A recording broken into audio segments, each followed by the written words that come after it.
Dekabrın 27-sində Milli Məclisin iclası keçirilib. İclasda çıxış edən millət vəkili Çingiz Qənizadə yeraltı dayanacaqlarda avtomobilin saxlanması üçün təyin olunan qiymətlərin baha olmasından şikayətlənib. Bir qrup gənclər müraciət edib bizə və çox xahiş elədilər ki, bunu parlamentdə səsləndirim.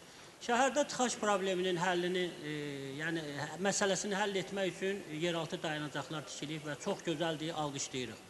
Amma bu dayanacaqlarda avtomobilin saxlanma üçün təyin olunan qiymətlər olduqca dəhşətlidir. Acı bir şey deyim, şəhərin mərkəzində inzibati binalarda dövlət əməkdaşları gəlir və maşınlarını orada saxlayırlar.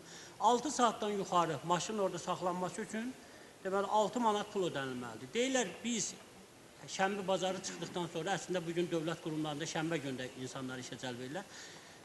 Ayda 5-6 günü çıxmaq şərti ilə biz hər ay 150 manat ancaq maşın dayanacaq üçün pul verməliyik. Bu dəhşətlidir və burada başqa bir şey var ki, 12 saatdan yuxarı, yəni o ərazidə yaşayan insanlar isə ümumiyyətlə hər gün üçün 10 manat ödür. Deməli, orada yaşayan sakinlər saxlasa, 12 saatdan təbii yuxarı olacaq, gecə saxladıqda və 10 manat. Deməli, 300 manatda bunlar. Dünyanın heç yerində belə qiymət yoxdur. Mən çox xahiş elərdim ki, müəyyən səlahiyyətli orqanlar bununla məşğul olsun.